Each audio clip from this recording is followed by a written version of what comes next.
take to navigate the dire straits of life, first as a world-class athlete and then as a world leader? Well, to discuss that, I'm now joined by Prime Minister of Pakistan, Imran Khan. Prime Minister, it's great to see you, great to talk to you. Thank you very much for your time. My pleasure. Now, I began with this somewhat verbose introduction, first because I know of your interest in Sufism, and more importantly because I think your whole life in politics and before that is a very colorful and I think very authentic illustration of following your heart's desires, which was very central to Rumi's teachings and the teachings of other mystics. You're going to turn 70 this year. What keeps you powered? Well, let me say one thing. When a human is born, within him, he's trying to look for God. And this is a constant journey towards God. A lot of people, unfortunately, never ask the two questions. They never ask themselves, what is the purpose of existence? And what happens to me after I die? But whenever they ask these questions, it takes them towards God. The only way you can have the answer to this question, the purpose of existence, what happens to us when we die, is in religion. And all religions answer that question. Science doesn't. So the two ways of existence, one is the spiritual and the other is the material.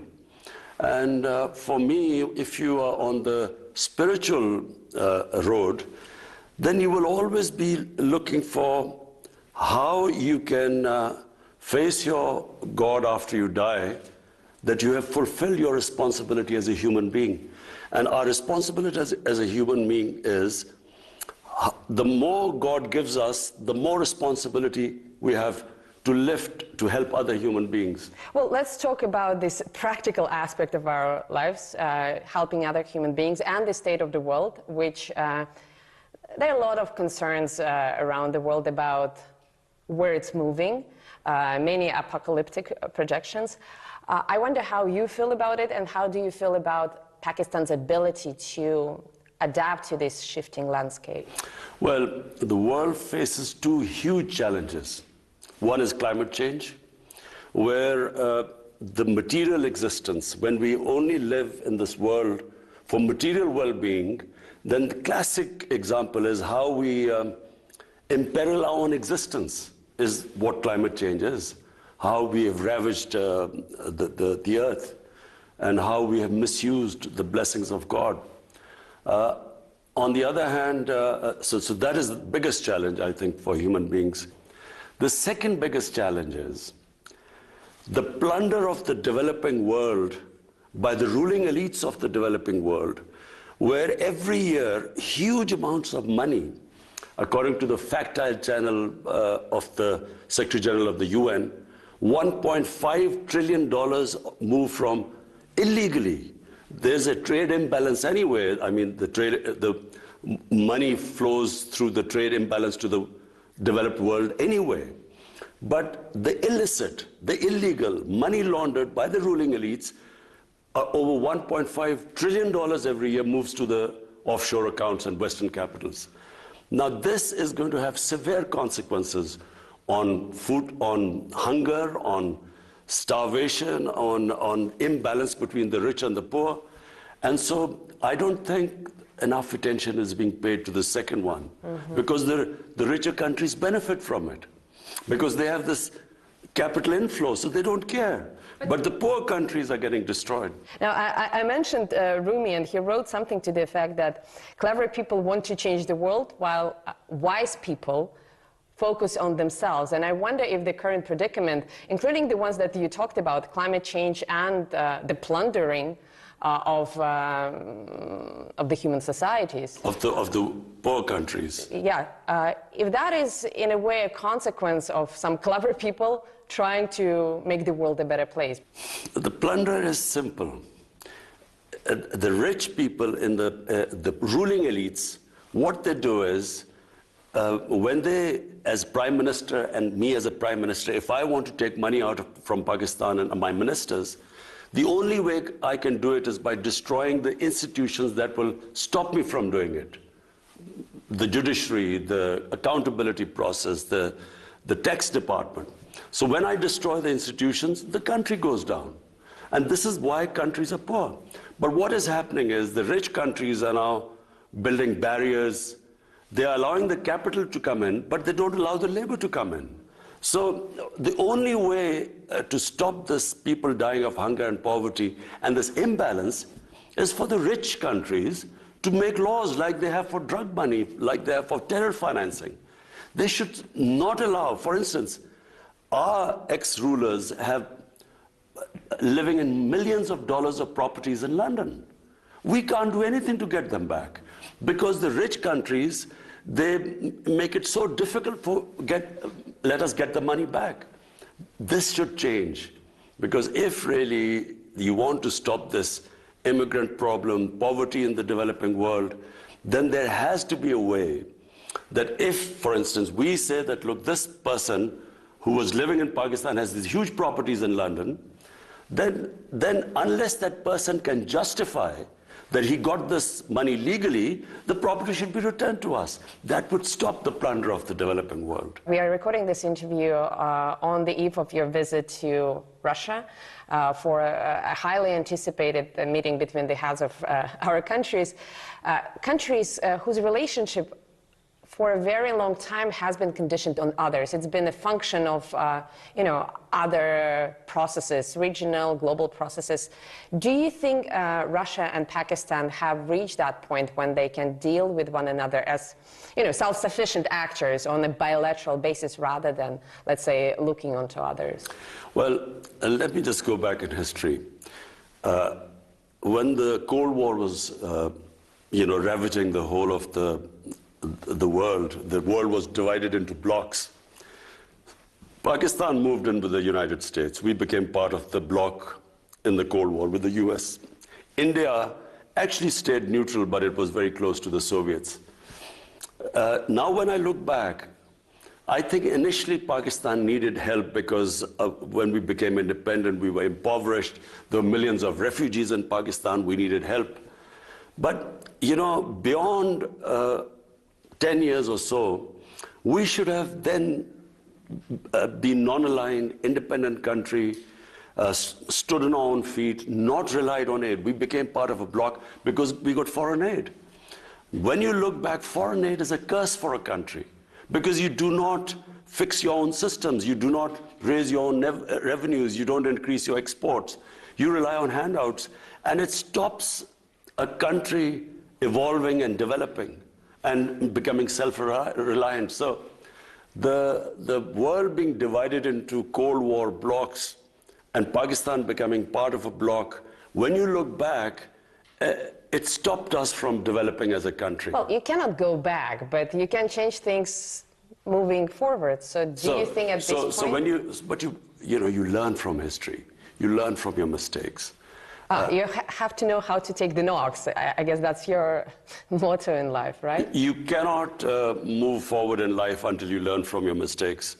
So now what we want to do is not become part of any bloc. We want to have trading relationships with all countries. We have suffered. India became a hostile country, so the trade between them was minimal. Iran had sanctions, so we couldn't trade on the west side. Afghanistan has 40 years of conflict, so we couldn't go north and then to Central Asia. And we couldn't go to Central Asia because we became part of the US bloc, and Central Asia was part of the Soviet bloc. So what we want now is trade with everyone. And what is the purpose behind it? To raise our people out of poverty. That is the main, any head of state, his main focus should be, how do you raise people out of poverty? And the best way is trading with everyone. But Prime Minister, intention to trade is perhaps not enough because, as you know, our countries for quite some time have been discussing a large infrastructure project. I think it's called the Pakistan Stream, a gas pipeline. But forgive me my pun, the stream hasn't gotten enough steam yet. And now, in addition to logistical financing challenges, we are also dealing, Moscow is dealing with the threat of arbitrary sanctions, Western sanctions, that could be imposed on any Russia-associated project. Do you think this project and others will be up and running in our lifetime? Because sure, you are free, technically speaking, you are free to trade with everyone, but you know how geopolitics works, and there are some subtle ways of imposing pressure on international partners. That's true. I mean, this North-South pipeline, one of the reasons it suffered was the companies that we were negotiating with turned out that the US had applied sanctions on them. So the problem was to get a company that wasn't sanctioned, a Russian company that wasn't sanctioned. So that became a problem. With Iran, we are gas deficient right now. We could just get a gas pipeline from Iran, but Iran is sanctioned. So I mean, I have to say that the developing world really wishes that there is not another Cold War. Because, you know, how do we go ahead? Our purpose is not that we become part of any bloc. My main purpose is we have almost half our population which is above the bottom 50%, half is above poverty line and half is below. But if there's like this commodity super cycle when commodity prices have gone up, or if there's a shock like the COVID-19, then they start going below the poverty line. So the last thing we want is the world divided into blocs, sanctions, and I'm hoping that this Ukraine crisis is resolved peacefully. Mm-hmm. If we read reports in the Western media, there's an imminent war between Russia and Ukraine on the cards, and clearly Western countries take a very oppositional, I would even say inimical view to Russia. For a shrewd politician like yourself, don't you think that it's perhaps too precarious of a time to expand Pakistan's geopolitical horizons? Well, firstly, this doesn't concern us. I mean, you know, we have a bilateral relationship with Russia, and we really want to strengthen it. You know, as I said, regions develop. It's not countries don't develop in isolation. It's because a whole region goes up. Like we saw the European Union. I mean, I was in university in England when the European Union came into being, and then the whole area standard of living went up. So we want to sort of really, we hope that, you know, sanctions are lifted on Iran so that, you know, we're short of gas here. And, you know, with Iran, it's the cheapest gas we can get. And similarly, we hope that India one day, I mean, Indian leadership, I wish they would concentrate on raising people out of poverty in India rather than proving to the world that the Hindus are the most superior race. I mean, their leadership, how can a leadership not worry about having the highest poverty in the world is in the Indian subcontinent? How could they not worry about it rather than trying to prove to the world that the Hindus are superior? Well, but Prime Minister, on the other hand, many nations go through such period. I mean, it could be more or less painful historically, but you know, the spell of nationalism has affected many countries historically. Now, you mentioned that you don't want to play camp politics anymore. You want to be a bridge. And this is a very admirable goal, also a very beautiful metaphor. I think Turkey or even Ukraine framed their foreign policy in such terms a few years back, but they were disappointed. What makes you believe that Pakistan can actually pull it off, being this bridge, let's say in Eurasia, when so many other countries attempted it and failed? Well, firstly, let me just say one thing. As a student of history, I do not believe that military conflicts solve problems. If you look back, I mean, look at the conflict since 9/11. I mean, if a third party dispassionately did a proper analysis of so many people killed, what was achieved at the end? What happened in Afghanistan? 20 years of, God knows, hundreds and thousands of people dying. What was the achievement? So therefore, I'm not a believer in military conflicts. I believe that civilized societies resolve the difference through dialogues. And the countries that rely on military conflict have not studied history properly. Do you believe, on a personal or let's say on a political level, in some sense of accountability, maybe historical accountability, do you think things will change in the world so that all the great aspirations that you have could be realized without us getting very cynical? Because I hear what you're saying on an emotional level, but I have covered so many wars and I have seen so many people killed absolutely for nothing that I simply don't believe that Western leaders care about things like human lives or even development in the developing countries. I'm sorry for saying that. It's true. Most leaders, their main concern is to stay in power. So if to stay in power, you know, there's what they call is a good war, they won't mind loss of human lives. Oh, it's a collateral damage. It's not people. It's collateral exactly. damage. I mean, you know, as someone who looks upon the world from a spiritual point of view, I think it is insane to have a conflict with the idea of people dying and thinking that you will get more popular because of that. For instance, take this Ukraine conflict.